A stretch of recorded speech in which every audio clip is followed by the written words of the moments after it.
Hey everybody, this is Salar, and you guys are welcome to this exciting course on C Sharp. We are learning C Sharp step by step. In the last couple of lectures, we have been talking about loops. We learned to code while, do while, for loop, and learn the structure of the nested loops.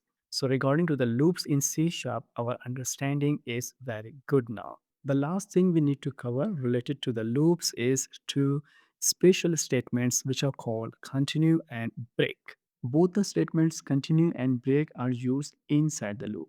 The common thing between both statements is that they are used with conditions. That means they are used inside the if statement inside the loop. So let's see how do we code and use these two statements and what do they actually do. We can start with the continue. The continuous statement simply skip a repetition when a specific condition is met. So there should be a condition, and when the condition is met, the repetition of the loop is skipped. That means the loop won't go down and continue its repetition. It will go up again. Let's have an example. We code a for loop with 10 repetition, and the value of I goes from 1 to 10. Now we come inside the loop. Inside the loop, I will simply print the value of I like this, repetition, and the value of I. When we run this program, we will simply get an output like repetition 1, repetition 2, repetition 3, up to the repetition 10, right? So let me show you the output of this program first. And so you see the output just as I told you, repetition 1, repetition 2, up to the repetition number 10. Now let's say when the value of the I, which is the loop variable, becomes 5, I want to say the loop to skip its repetition. That simply means do not repeat the code. So I will code a condition using the if statement. Remember what I told you earlier. The thing in common between continue and break is they are used with condition. So I will code a condition here and we'll check if the value of I equals 5. So as the value of I equals 5, I will simply call the continue statement like this. So as soon as loop finds continue statement, it will skip its repetition. That simply means loop won't go down and execute other statements. Right after the execution, the loop will go up again to the increment part. If I run this program now, you will see an output like repetition 1, 2, 3, and 4. You won't see the repetition 5 because repetition 5 is a skip. So after the 4, you will see repetition 6, 7, 8, 9, and 10. So let's run the program and check the output.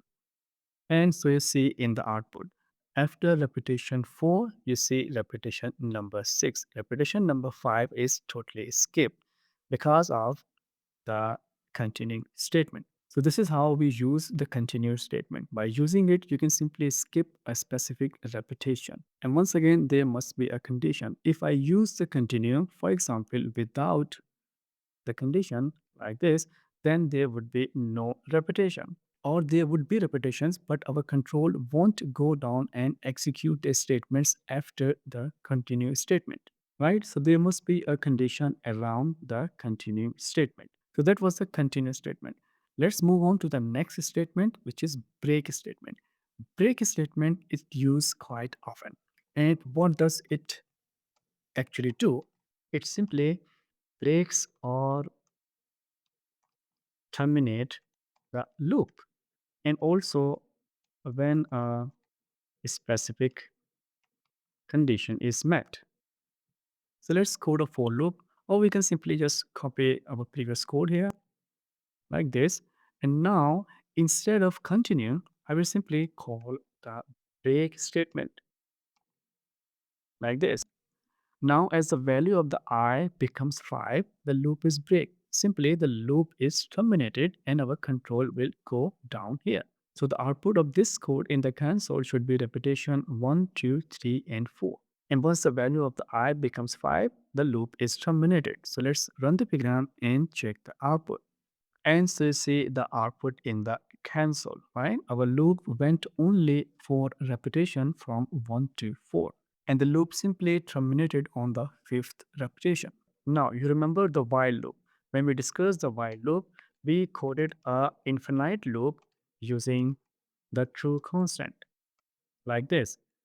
This loop is an infinite loop, and what I told you at that point, at that time, I said the infinite loop can only be stopped using the break statement. So now we can apply the break statement to control this infinite while loop. The break statement inside the while infinite loop should be used together with the condition. So let's say I want to generate 10 repetitions using this infinite loop, and after the 10 repetitions, I just want to break the loop. So I will create a variable count, which is 1 like this. And inside the loop, I will simply print the count variable. And right after that, I will increase the value of the count by 1. And here, I will check the condition. So I will put a condition and say, as the value of the count becomes equal to 10 or greater than 10, then execute the break statement. So you see, just by using the break statement, we simply modified an infinite loop to generate 10 repetitions. So let's run the program and check the output. And so you see the result in the console. Our loop is actually generating 9 repetitions. And this is because of as the value is incremented, we check the condition right after that. And to solve that, we can simply move this incrementing part at the end of the loop like this. I think now we will get 10 repetitions. So let's run the program and check the output. And so you see in the output, right? Our loop is actually generating 10 repetitions from 1 to 10. So that was the break statement. And like I said, we use break statement quite often in programming. Let's have another example of the break statement. You remember we validated the user input when we studied the while loop. And for that, we gave a condition to the while loop. But we can also use a while true loop to validate the user input together with a break statement. Let's see how. So we are going to create a variable here, string variable password, which is empty on the beginning. And then we will let the user come inside the loop because the value is true here. And in the right line, we will simply print a message, insert the password like this, sorry, password like this, and then read the value of the password in the password variable. And our password is secret. So if the password value entered by the user is secret, we are gonna simply call the break statement. Just remove this piece of code here. Now, once again, the user is stuck in the infinite loop because the value is true here, and we will continue to ask for the password. And once the password provided by the user equals secret, we will simply come inside this if statement, and here we will execute the break statement. So let's run this program and check the output and now provide the password. Let's say I provide a wrong password, ABC. You say insert the password again. I will provide wrong password once again, ABC123. The program will ask to insert the password once again. Now I will provide the right password, which is secret. And I will see the password is accepted and the loop is terminated. We can also implement the number of attempts. It's a very useful function. We already have a count variable. Now let's say the maximum attempts a user can make is 3. So when the password is entered by the user and program checks for the correct password. When the password is not correct, we will come down here and we'll investigate the count variable. If the count variables, the value of the count becomes equals or greater than 3, that means the user have made 3 attempts, and now we are going to simply break the loop. And before that, we can simply print a message to the user like too many attempts. And here can we need to increase the count value by 1. Interesting program, right? Let's run the application and check the output. Here we go. I will provide a wrong password. Let's say ABC. Okay, insert the password again. I will provide a wrong password once again. Insert the password. I will provide the wrong password once again, and now you see too many attempts. The loop is terminated and user is not allowed to make more attempts. Now, one last thing before we wind up this lecture, and I just want you to figure it out by yourself. You remember we discussed the nested loops in our previous lecture. So let's say we have a nested for loops and both the loops let's say generates 10 repetition.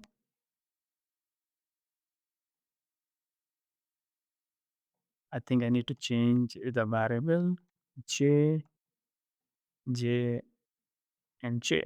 Now the question is, what will happen if I use the break statement inside the loop? It's your job to find out. The break statement gonna terminate the inner loop or both the loops. So find the answer by your own. We are now done with the loops in C Sharp. From the next lecture, we will start learning collections. I will present you the collections that we have in C Sharp and we will then start learning them one by one. I will see you in the next lecture. Thanks for watching. Take care of you.